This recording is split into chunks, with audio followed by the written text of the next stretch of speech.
here's a question that might make you feel a bit uncomfortable. When was the last time you actually sat in your own waiting room? Not just walked through it whilst checking something, but properly sat there for 10 minutes as a patient would. See, here's what I've discovered after working with hundreds of dental practices. Most of us have absolutely no idea what our patients are actually experiencing, and it's costing us thousands of pounds every single month.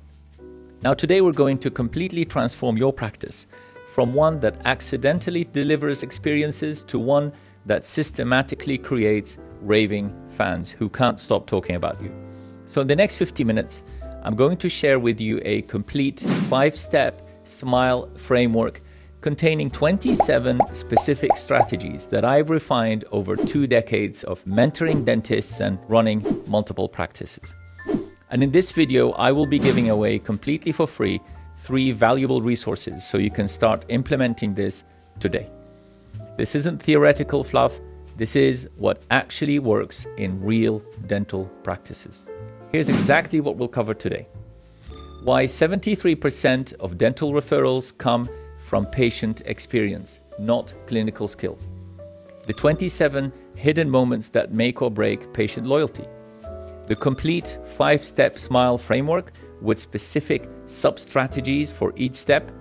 Real case studies from practices that increased referrals by 40% in 6 months. The 3 biggest implementation mistakes that kill patient experience programs. Now, if you comment experience audit below, I will send you our comprehensive patient journey assessment tool. It's a detailed worksheet that reveals exactly where your practice is bleeding patients without you even knowing it. Right, let's get straight to the practical stuff. So first, let's do the reality check. What do patients actually experience? So let me tell you about a patient. Let's call her Sarah. Now, Sarah's journey illustrates what most patients actually experience.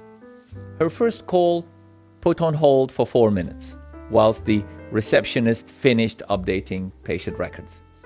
When she finally got through, she was asked the same questions twice because the practice didn't have a proper new patient protocol. She arrived 10 minutes early, good patient behavior, right?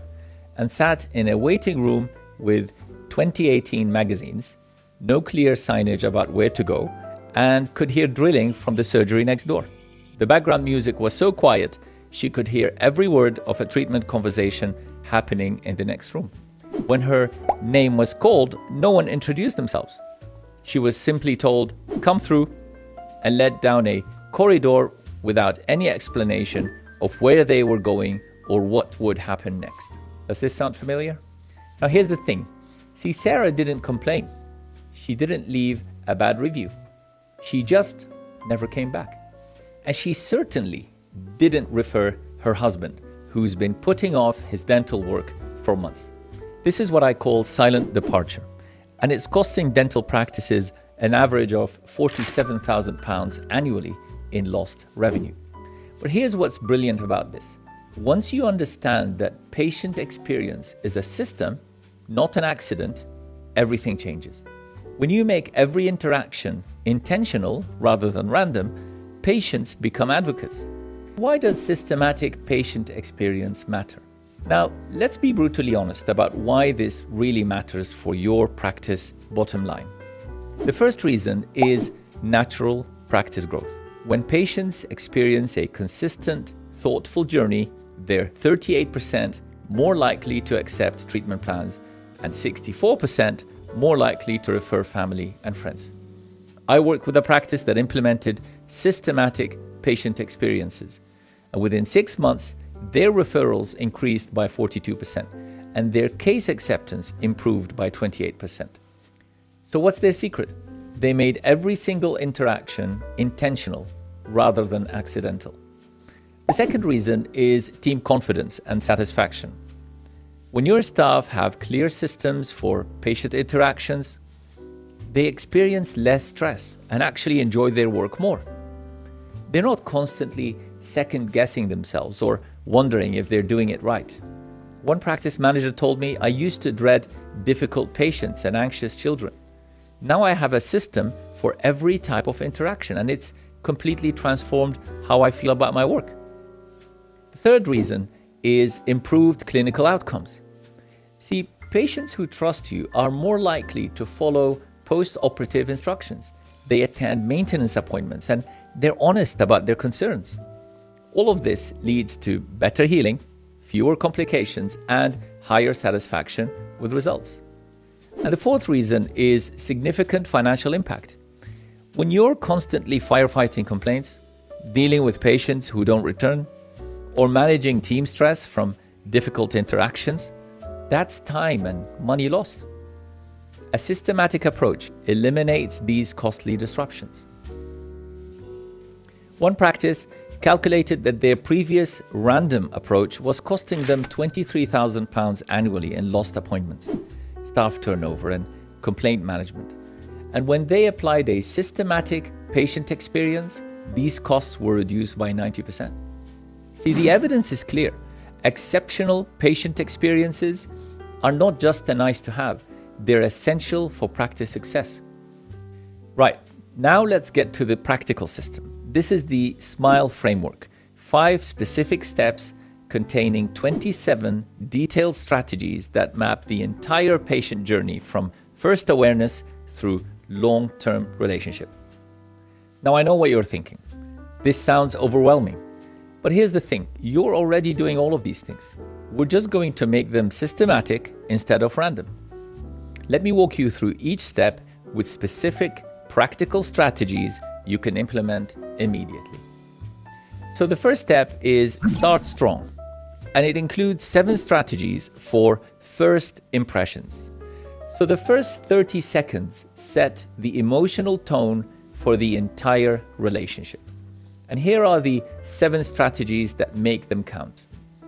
Now, the first strategy is about having the perfect phone protocol. Every call should follow what I call the 3-2-1 protocol. Answer within 3 rings, use 2 specific phrases. Good morning, Sunshine Dental Practice. This is Mark. How may I help you today? And gather 1 key piece of information. May I take your name so I can assist you properly? But here's the advanced bit. Train your team to use the caller's name at least twice during the conversation. Thanks for calling, Mrs. Johnson, and I look forward to see you next Tuesday, Mrs. Johnson. Just like when you ring a hotel and they answer with energy and warmth, it feels like you're in good hands. But if they sound flat, unprepared, or robotic, you instantly feel hesitant. The second strategy is to develop the physical welcome system. Your practice entrance should answer 3 questions within 10 seconds. Am I in the right place? So your entrance should be clear with professional signage. What do I do next? So the reception desk should be obvious with clear sight lines. And is this a place I can trust? So your front of house area needs to be clean, organized, clutter-free, and it must show that the patient has arrived in a professional environment. I worked with a practice in London that simply moved their reception desk a few meters back and added a welcome sign with an arrow. Almost overnight, the number of new patients feeling lost or uncertain at the door dropped dramatically. Now, the third strategy is to adopt the human connection protocol. Train your reception team to follow the I, smile, name sequence. Make eye contact within 3 seconds, then smile genuinely, because patients can always tell the difference. Just like you, they're human. And use the patient's name within the first 10 seconds. It sounds quite basic, right? But 90% of practices get this wrong. Usually because the team is too busy with screens and admin and phones. Now imagine arriving at a hotel and the receptionist doesn't even look up. You immediately feel like an interruption, right? Okay, let's get to the fourth strategy, which is about having a new patient integration system. So new patients need a bit of extra attention, especially on their first visit. So create a clear protocol. Greet them by name as soon as they arrive. Offer a brief tour of the practice, something like, would you like me to show you where everything is? Not the surgeries, of course, just the waiting area, washrooms, fire exits, that sort of thing. and provide them with a welcome packet with practice information. Now, the fifth strategy involves the comfort assessment. Within the first 2 minutes, ask something like, is there anything I can get you to make you more comfortable? Water, tea, coffee, or perhaps a blanket? This tiny question does 3 big things. It shows you care about their comfort, and it gives them a sense of control, and it finally distinguishes you from practices that don't ask. A patient once told me, I didn't even know dentists offered coffee. It felt like I was visiting someone, not just being seen. That's the level of care people remember. Now, the sixth strategy is to implement the expectation setting framework. Now, before they sit down, briefly explain what will happen. You'll be meeting Dr. Smith in about 5 minutes. We'll start with a brief discussion about your concerns. The examination will take about 20 minutes. Then we'll discuss any findings and answer your questions. See, uncertainty creates anxiety, but when people know what's coming, they relax. Think of airports. If the signs are clear and you know which gate to go to, the whole experience feels smoother. If not, you're anxious from the start. Now, the seventh strategy is the digital check-in enhancement. So if you use digital forms, don't just hand over a tablet. Say, I've loaded your forms here, Mrs. Johnson.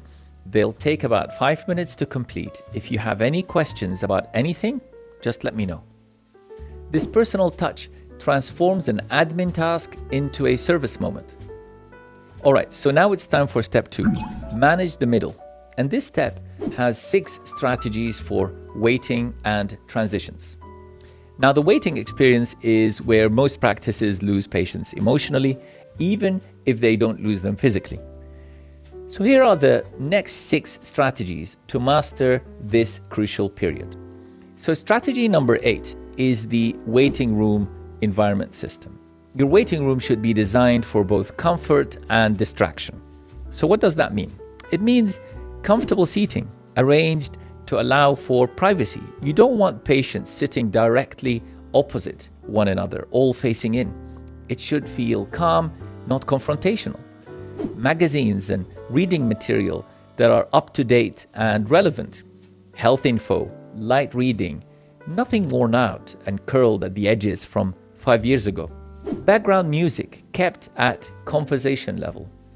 Not complete silence, but definitely not anything so loud it makes people feel they have to whisper. Room temperature set with coats in mind. Most people arrive with layers on, especially in winter, so you want to avoid overheating the waiting area. You want lighting that's soft and welcoming, natural light where possible, or warm lighting, never harsh like clinical fluorescence. Now, strategy 9 is developing the delay management protocol. Delays are sometimes unavoidable. Even in the most organized practices, things can sometimes run over. But what matters most isn't the delay itself, it's how you handle it. If a patient has been waiting for more than 10 minutes, someone from your team must acknowledge it. Not just with a glance or a smile, but with words. The key is to show that their time is valued and that they haven't been forgotten. So train your team to say something like, I'm really sorry for the delay. Dr. Smith is running a little behind. I expect it'll just be a few more minutes, but I will check in with them now and I'll let you know a more accurate wait time. In the meantime, can I get you a tea or coffee or perhaps something to read while you wait? Now, this sort of proactive communication turns what could be growing frustration into genuine appreciation. It shows empathy, it shows organization, and it shows respect. So why does it matter? Well, think of the last time you waited at the GP, or at the hairdressers, or even at the airport, and no one told you what was going on. Even a short delay feels twice as long when it's unexplained. But the moment someone acknowledges it, clearly and kindly, everything changes. You feel considered, you feel seen, and that's often all it takes. All right, on to strategy number 10, the transition communication framework. The moments between the waiting room and the surgery are often overlooked, but they carry real emotional weight. Now, this is the point where a patient leaves a familiar space and steps into a more clinical one, often with a degree of apprehension. And that's why I recommend using what I call the guided journey approach, a simple, reassuring communication pattern that helps patients feel looked after, not just moved along. Okay, so here is how it works. Start by greeting them by name, something like, "Hello, Mrs. Johnson," delivered with a warm smile and eye contact. It shows that you know who they are and that they're not just another name on a list. Then introduce yourself. "I'm Emma and I'll be looking after you today." This adds a personal connection and gives the patient a clear sense of who is guiding them through the next part of their visit. Next, you need to briefly explain the destination. "Shall we head through to see Dr. Williams?" It's a small phrase, but it keeps the tone gentle and collaborative, not clinical or abrupt. And finally, set expectations. "I'll explain what we'll be doing as we go." So this helps reduce uncertainty. Patients don't like feeling rushed or left in the dark.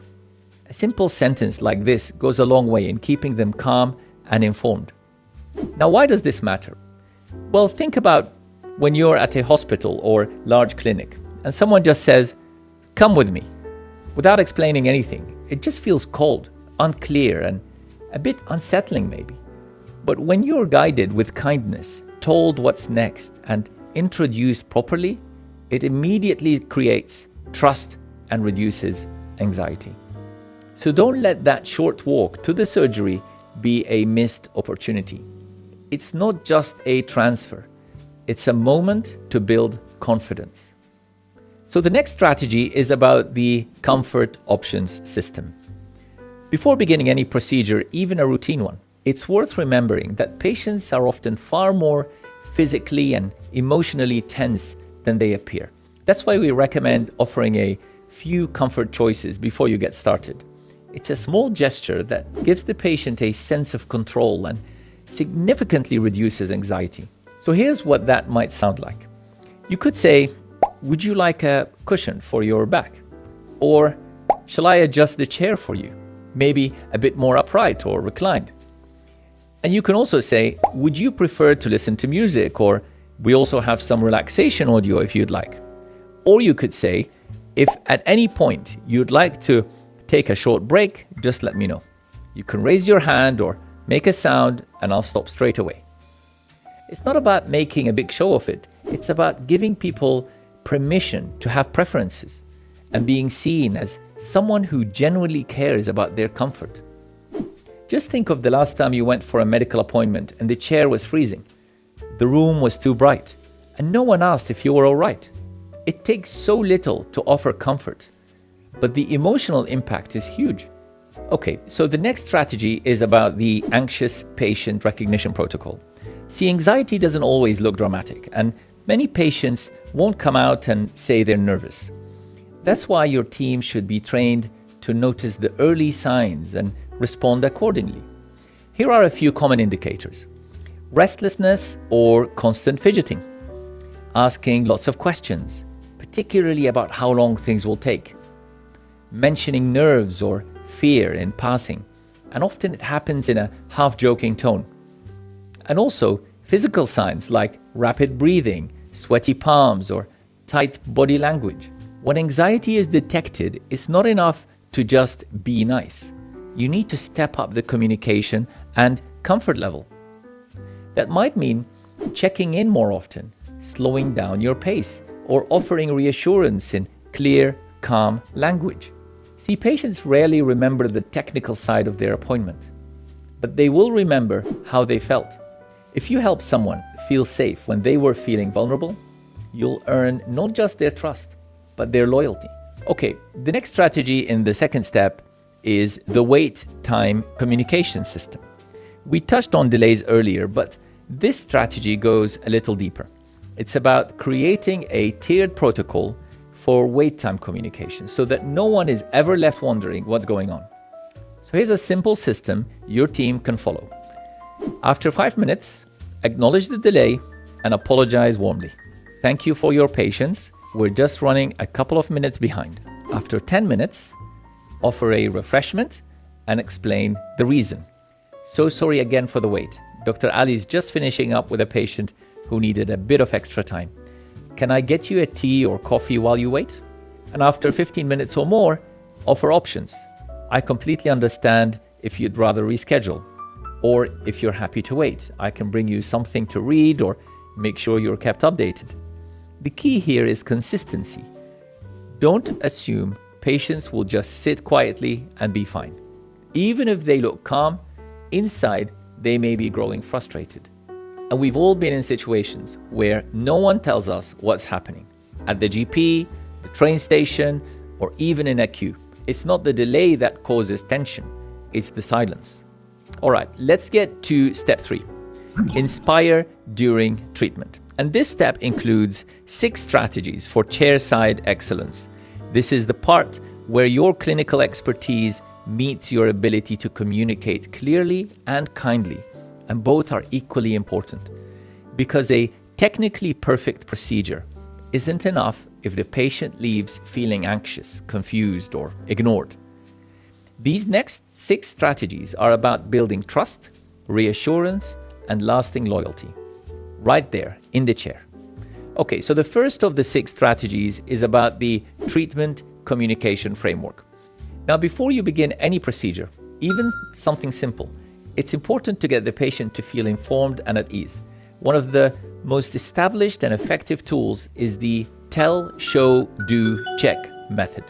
So first, tell them what you're going to do, and more importantly, why you're doing it.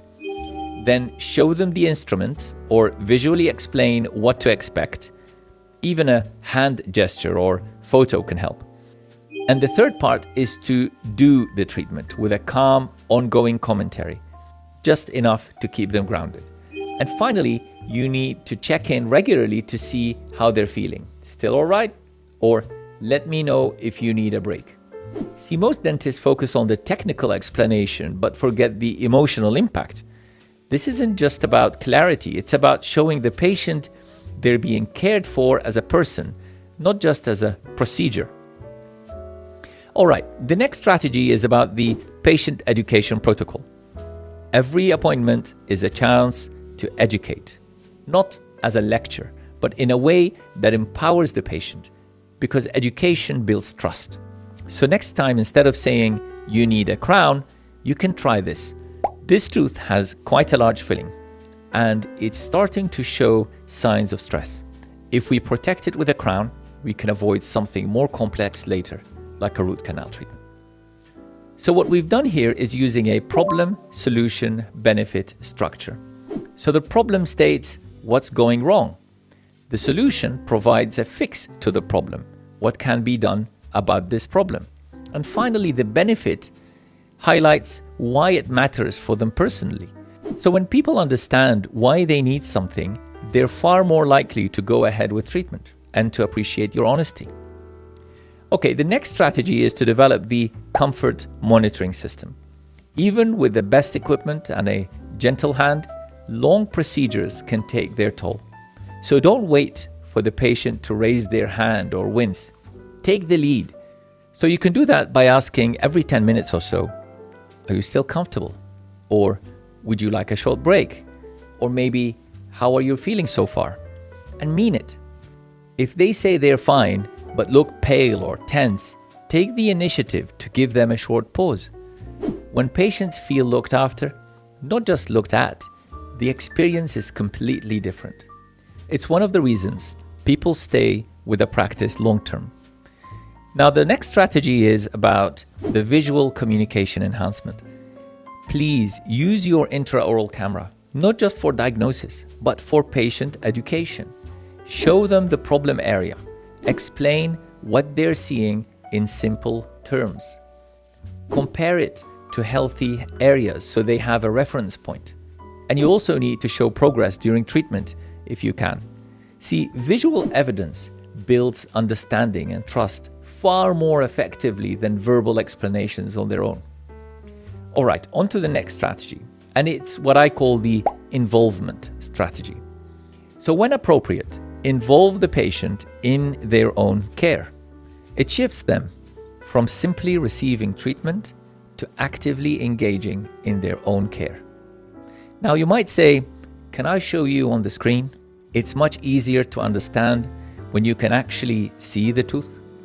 Or feel how smooth that is now compared to before. Or you can say, this is what your bite should feel like. Let me know if anything feels off. It's very important that you recognize that involvement builds confidence. It also helps patients take more ownership of their oral health going forward, which leads to better outcomes and higher treatment acceptance. Okay, so the next strategy is about the unexpected finding protocol. We've all seen this. Sometimes during treatment, something unexpected happens. A fracture, a hidden cavity, a failing restoration. When something unexpected comes up, take a moment to bring the patient into the conversation. And that looks like this. Pause the procedure, show the patient what you've found, then explain what it means and the options going forward. And finally, seek consent before proceeding. See, it's never ideal to tell a patient something new once the treatment is finished, especially if it's something they didn't expect. Handling unexpected findings transparently builds trust and prevents difficult conversations later. Okay, so step 4 is about leaving a lasting impact, and it contains 4 strategies for follow-up and care. Now, most practices think the appointment ends when the patient leaves. That's exactly backwards. The real impression is formed in the 24 to 48 hours after treatment. So the first strategy is to have the immediate follow-up system.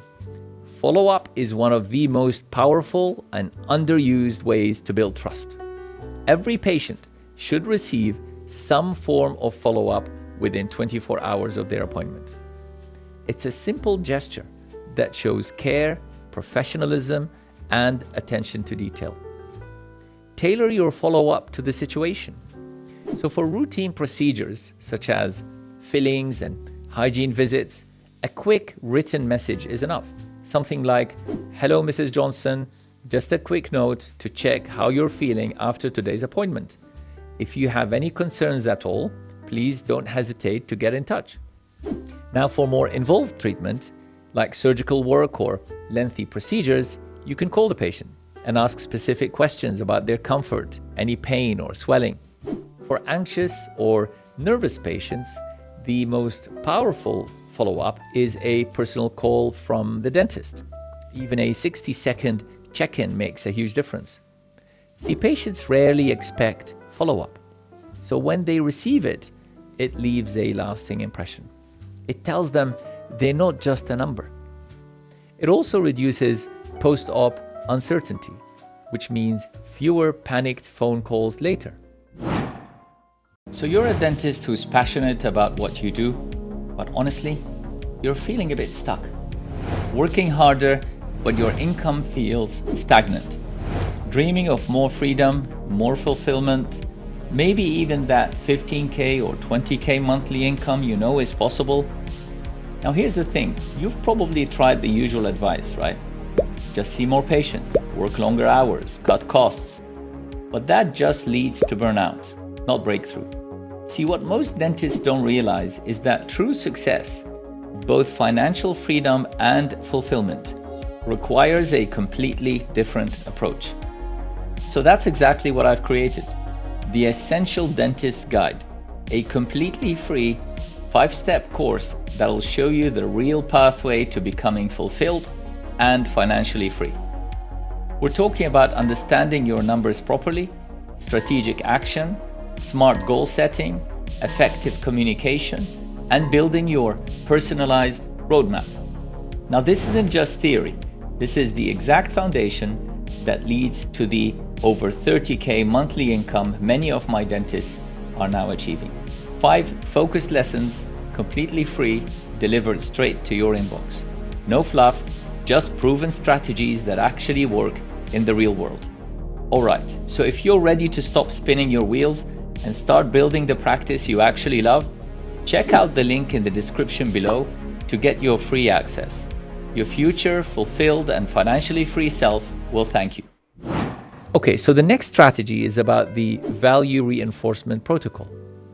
Now, this is where many practices fall short. They deliver the treatment and that's it. But if you really want patients to feel the value of what they've just invested in, you have to reinforce it after the fact. So within a week of treatment, send a short follow-up email or message containing care instructions tailored to their specific procedure. For example, how to clean around a new crown, or what to avoid after whitening. Or you can send educational materials that explain what the treatment does and why it's worth it. And finally, you can send tips for long-term maintenance, helping them protect their results and avoid further treatment. You're not selling anything here, you're just providing care. But in doing so, you're also helping them see their decision as wise, valuable, and forward-thinking. And these steps can be automated. Nearly every dental patient management software I've seen has a functionality that allows for automation. So you might think, why does this matter? Well, people are more likely to stick with something when they understand its purpose. And when patients feel reassured that their money was well spent, they're more likely to return, refer others, and take on more treatment. Okay, so the next strategy is to adopt the personalized care communication. Now, this is where you turn a good patient experience into a brilliant one by remembering the little things.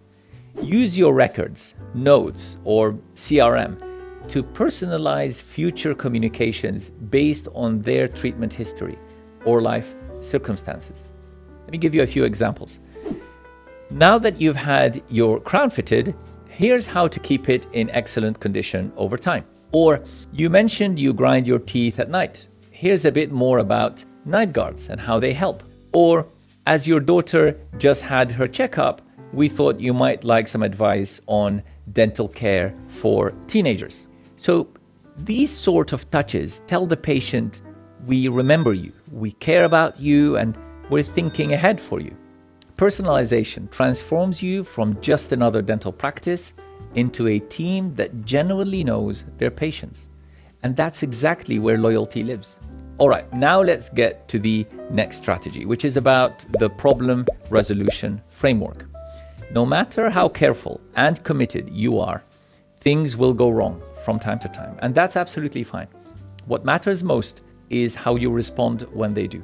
Have a clear, calm framework that every team member can follow. Acknowledge the concern immediately. Don't delay or deflect. Investigate thoroughly. Listen to the patient. Gather the facts. Involve the right people. Resolve the issue fully with clarity, fairness, and generosity if you can. Then follow up afterwards to ensure they're happy with the outcome. And very important, reflect as a team to learn from it and improve your systems, because often how a problem is handled has a greater impact than the problem itself. Many of the most loyal patients I've met started as people who'd had a hiccup, but felt so well cared for in the resolution that they became ambassadors for the practice. Okay, so the fifth and final step is to engage for life, and it includes 4 strategies for long-term relationships. This final step is about thinking beyond the current appointment, because the real goal isn't just to treat patients, it's to build relationships that last for years, even decades. Relationships that bring loyalty, referrals, and a sense of community. Now, these final 4 strategies will help you create exactly that. So the first strategy is to develop a relationship recognition system.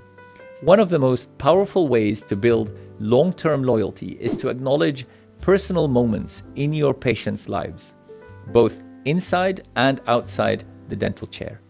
So a few things that may be worth recognizing are the anniversary of when they first joined the practice.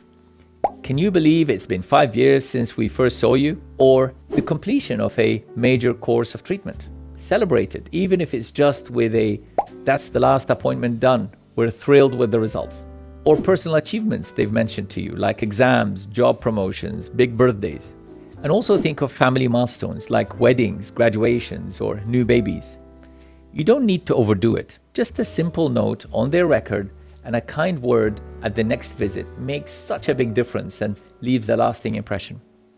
As I've said before, people remember how you made them feel.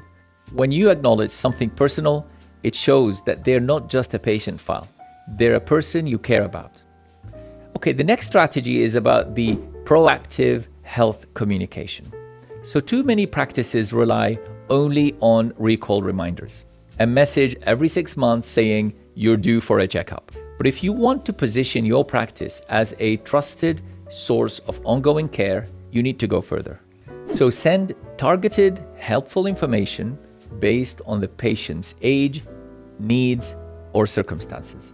For example, gum disease prevention tips for patients over 50, or orthodontic timing advice for parents of children aged 8 to 12, or cosmetic options for patients who've inquired about their smile, or even sports mouthguard guidance for patients involved in contact sports. Now, these don't have to be formal newsletters. They can be friendly, very small messages, ideally sent with their name and tailored to their situation. When you share helpful insights without selling anything, you become more than a service provider. You become a trusted health partner. And that creates long-term loyalty. Okay, so the next strategy is about the loyalty benefits program. If you want patients to stay with you year after year, even when they move, change jobs, or explore other options, you need to make sure they feel valued. Create a simple set of loyalty benefits that reward consistent attendance or long-standing membership. You can think about priority booking for peak time slots, early mornings or late evenings, or complimentary services like whitening top-ups or consultations, or family add-ons like discounted checkups for their children or spouse, or maybe exclusive pricing for additional treatments after X number of years. This doesn't have to be expensive, it just needs to be thoughtful, because loyalty works both ways. When patients feel appreciated, they're more likely to remain loyal to you and to recommend you to others. Okay, on to the final strategy, which is about the referral cultivation system. Happy patients want to refer, but they often don't know how or just simply forget. So make it easy, warm, and natural. Here's how. During or after an appointment, say something simple like, if someone you know ever needs a bit of help with their teeth, we'd be glad to look after them. Or provide a few referral cards they can pass on, ideally with space for both their name and their friends. And of course, thank them personally when someone they referred comes in, even just a handwritten note or a thank you at their next appointment. And give them referral rewards like a gift card or free hygiene visit. This one comes with a caveat though. You need to check your local regulatory. This one comes with a caveat. You need to check local regulation guidelines before offering incentives. So most patients are very happy to recommend a practice they trust. And sometimes really all they need is just a gentle nudge and shown a simple way to do it. Now, if you comment Smile Toolkit below, I'll send you our complete Smile Framework implementation guide. It's a step-by-step workbook with checklists for each of the 27 strategies, team training templates, and progress tracking sheets that make implementation absolutely straightforward. Okay, let's get into the implementation strategy, and it includes your 90-day patient experience transformation. So right now, you might be thinking, this all sounds amazing, right? But how do I actually implement 27 strategies without overwhelming my team? So the key is this: go step by step, one layer at a time, one conversation at a time, one habit at a time. So here's the exact 90-day roadmap practices can use to create a measurable transformation without causing stress, confusion, or burnout. Okay, so the first month is about building a foundation. In month 1, the sole focus is first impressions. From the moment a patient rings your practice to the moment they sit down in reception, we want the experience to feel smooth, warm, and welcoming. So in week 1, you audit your current systems. Take a close look at your phone handling and front of house setup. How are calls currently answered? Are names being used? Does your entrance clearly say you're in the right place? Note down what's working and what feels a bit rough around the edges. Then in week 2, train one team member on the phone protocol. Start small, pick one team member to trial the 3-2-1 protocol, let them practice, give feedback, and let them share what it feels like to put this into practice. Once confident, they can support the rest of the team later. In week 3, redesign the welcome area. This doesn't mean a full refurb, but it does mean clear signage, comfortable, well-spaced seating, soft lighting, clean environment, up-to-date materials, clear visibility of the reception desk. Sometimes just rearranging the layout makes a huge difference to how patients feel when they walk in. And then week 4, implement all 7 Start Strong strategies. Now bring everything together. Phone handling, eye, smile, name protocol, welcome area, physical guidance, new patient introductions, comfort offer, and expectation setting. So the goal by the end of the first month is that patients feel immediately welcome, respected, and reassured before treatment has even started. All right, so in the second month, it's about flow and how to manage the middle. Now that the first impression is strong, we move to the middle of the visit, the time spent waiting, transitioning into the clinical space, and sitting in the chair. So this is where patients either settle or start feeling forgotten. In week 5, audit your current waiting room experience. Sit in your waiting room as a patient would, and notice how long it takes to be greeted, whether delays are acknowledged, if the room is comfortable, quiet, and private. Make a list of everything that could be improved, no matter how small. Then in week 6, train your team on delay and transition protocols. Help your team feel confident with what to say when there's a delay, how to guide patients from waiting area to surgery with warmth and clarity, and how to explain what's coming next in simple terms. Role play it a few times. Just keep it light but consistent. Then in week 7, implement comfort and anxiety protocols. Train team members to offer comfort options like pillows and a blanket or music. Also spot the subtle signs of anxiety and respond gently and proactively. It's very important that your team knows that this isn't just about service, it's about safety and patient psychology. All right, in week 8, you review and refine all 6 manage the middle strategies. So you need to ensure the experience now flows from waiting room to transition to treatment chair. It needs to flow smoothly, kindly, and reassuringly.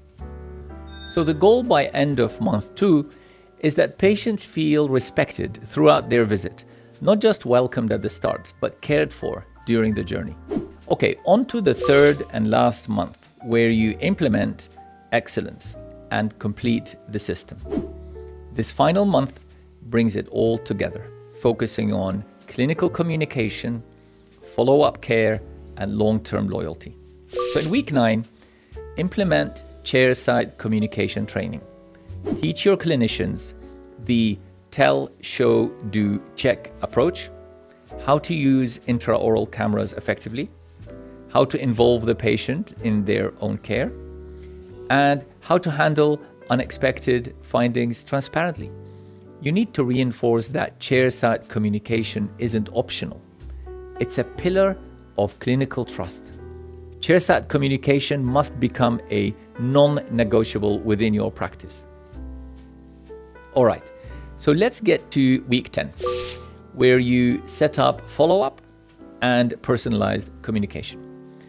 So here, you start sending 24-hour post-treatment messages or calls, care instructions tailored to the procedure, or educational materials that add value, not just marketing fluff, and also personalized notes based on their treatment history. This way, patients will feel remembered and supported even after they've left. Now in week 11, you build your long-term engagement systems.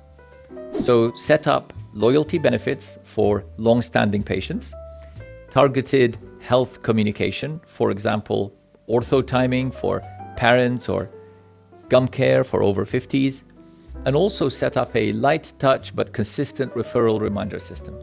You need to keep this simple, scalable, and authentic. Okay, so in the final week, review and master all remaining strategies. By now, you'll have implemented first impressions, waiting room flow, chairside communication, follow-up, and ongoing relationship building. So now you need to measure what's changed. Ask patients how they feel, gather team feedback, tweak here and there where needed. So the goal by end of month 3 is that you have a full, sustainable patient experience system, not a temporary boost, but a permanent shift in how your practice communicates care. Now, I want to highlight one more thing. I've seen too many practices try to change everything at once and end up changing nothing permanently. And I really can't emphasize this enough. Train one strategy properly before layering in the next.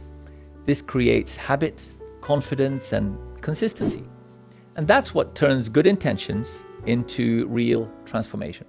Okay, the next bit is about measuring success and the metrics that matter. Now, as the saying goes, you can't improve what you don't measure. And when it comes to patient experience, this couldn't be more true. So you might have the very best of intentions, fantastic team energy, and even great feedback in passing, but if you want to build something that lasts, you need to track how it's actually working and where it still needs attention. So what should you be measuring? Well, the first set of metrics are the patient retention metrics. So let's start with the basics. Are your patients staying with you? Look at the percentage of patients who return for recommended treatment. How many patients go on to complete full treatment plans? Not just the urgent bits, but the comprehensive care you've proposed. And your overall patient lifetime value. That is, how much a typical patient brings in over the years, not just at the first appointment. These figures tell you if your communication, trust building, and follow-up systems are truly working. Track them monthly, and you'll start to notice clear trends. Up, down, flat. Okay, so the next set of metrics are the referral metrics. Now here, you need to look at what I call your quiet reputation. The number of patients who refer others. Are you seeing a steady flow of new patients who were sent by someone you already looked after? And once they arrive, do they stay? See, that's your conversion rate for referred patients, a good indicator of how well your new patient experience lands. Also take note of who's referring most often. These are your loyal advocates, and it's worth finding gentle ways to thank and appreciate them.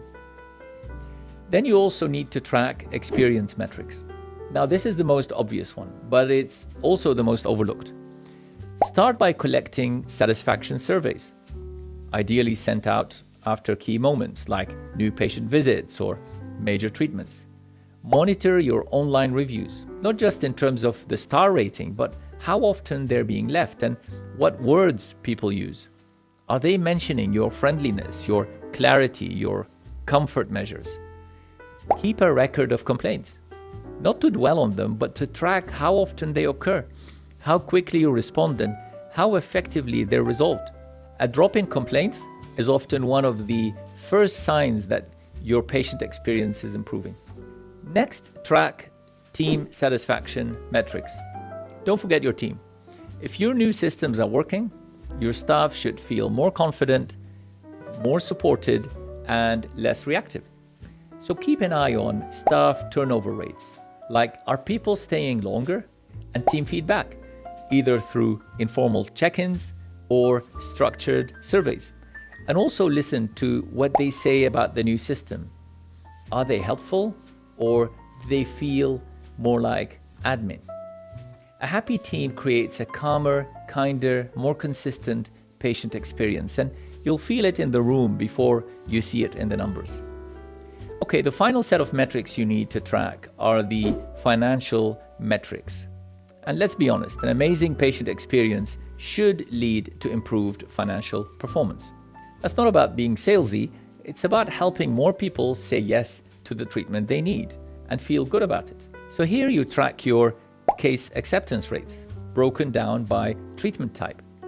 You track your average treatment plan value and revenue per patient visit. Are patients engaging more fully with their care? Now, if these numbers are rising, it's a sign that your patients understand the value of what you offer and they trust you to deliver it. And if you comment metrics dashboard below, I will send you our patient experience metrics tracking template. It's a simple spreadsheet that helps you monitor all these key indicators so you can see exactly how your patient experience improvements are impacting your practice. Okay, so when you track these metrics consistently, even just once a month, you'll have a clear picture of what's working and what's not. And here's the good news. In most practices, once the strategies are in place, you'll start to see meaningful improvements within the first 30 to 45 days. Not just in numbers, but in energy from your team, your patients, and even your own sense of momentum.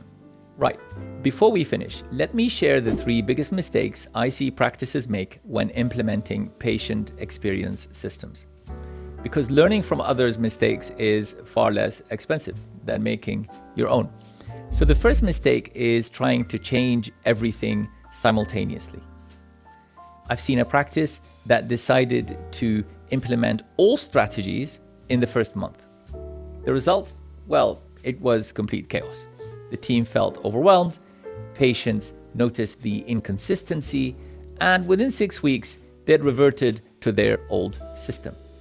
The solution is gradual, systematic implementation. Master one step completely before moving to the next. And this ensures sustainable change that becomes habit rather than temporary disruption. Now, the second mistake is implementing systems without training the team properly. So one practice I worked with spent nearly $15,000 on a new patient management software and waiting room renovation, but spent only 2 hours training their team on the new processes. The beautiful systems sat unused because no one understood how or why to use them. See, the solution is to invest equally in team training and system development. The best systems in the world don't work if your team doesn't understand their importance and know how to use them properly. Schedule weekly team meetings during the implementation phase. Now, during these meetings, you need to address questions they may have and make sure the team understands and will be able to implement the new system consistently. Okay, the third mistake is implementing and then forgetting. One practice I worked with implemented excellent patient experience systems, but they never scheduled regular reviews or updates. So within 18 months, standards had gradually declined again as team members developed shortcuts and new staff were not really trained on the system. So the solution is ongoing attention and refinement. Patient experience systems need regular maintenance, just like clinical equipment. Schedule monthly team meetings to discuss what's working and what needs adjustment. Create annual reviews to ensure standards remain high. And remember, patient experience isn't a project with an end date. It should remain your ongoing commitment to excellence. Okay, so here's exactly what I recommend you to do right now if you want to start transforming your patient experience. So step 1, get your assessment. Comment Experience Audit below to receive our comprehensive patient journey assessment tool. This detailed worksheet will help you identify exactly where your current patient experience needs immediate attention. Step 2, choose your starting point. Don't try to implement everything at once.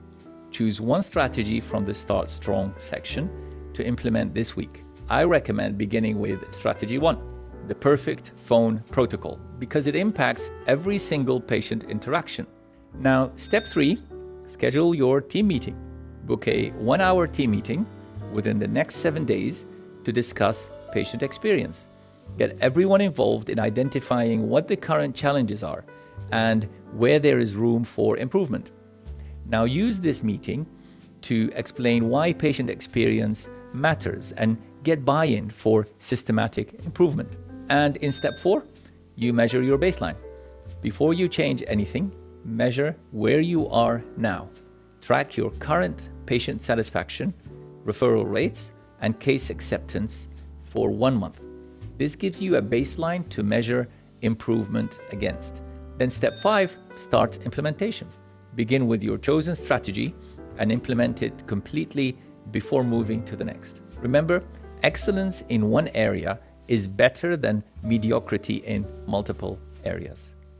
And don't forget to grab your implementation resources.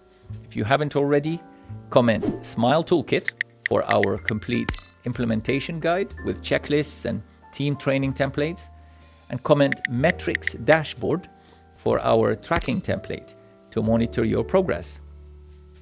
Okay, to the final step, which is step 6, track and adjust. Schedule weekly reviews during your first month of implementation. What's working? What needs adjustment? How is your team responding? How are patients reacting? Remember, creating raving fans isn't about having unlimited resources or a massive team. It's about being systematic, intentional, and genuinely caring about the people who trust you with their oral health. Right, let's wrap this up with something important. Every single day, you have the opportunity to create experiences that people remember and talk about. When someone leaves your practice, they're either neutral, disappointed, or absolutely delighted. There's rarely anything in between. Now, the SMILE framework, with its 27 specific strategies, gives you the tools to consistently create delight. Start strong with brilliant first impressions that set the right tone. Manage the middle with thoughtful waiting and transition experiences. Inspire during the treatment with excellent chairside communication and care. Leave lasting impact with meaningful follow-up that shows you care, and engage for life with long-term relationship building that creates loyalty. When you implement these systems consistently, something remarkable happens. Patients stop shopping around for dental care and start becoming advocates for your practice. They don't just book their next appointment. They book their family's appointments too. Your practice transforms from a place people visit when they have problems to a place they actually recommend to people they care about. Now that's the kind of legacy worth building. So what strategy will you implement first? Let me know in the comments below. If you found this helpful, please like and subscribe. It genuinely helps other dentists discover these systematic approaches to creating exceptional patient experiences. Until next time, keep building better patient experiences, one systematic interaction at a time. Thank you for watching.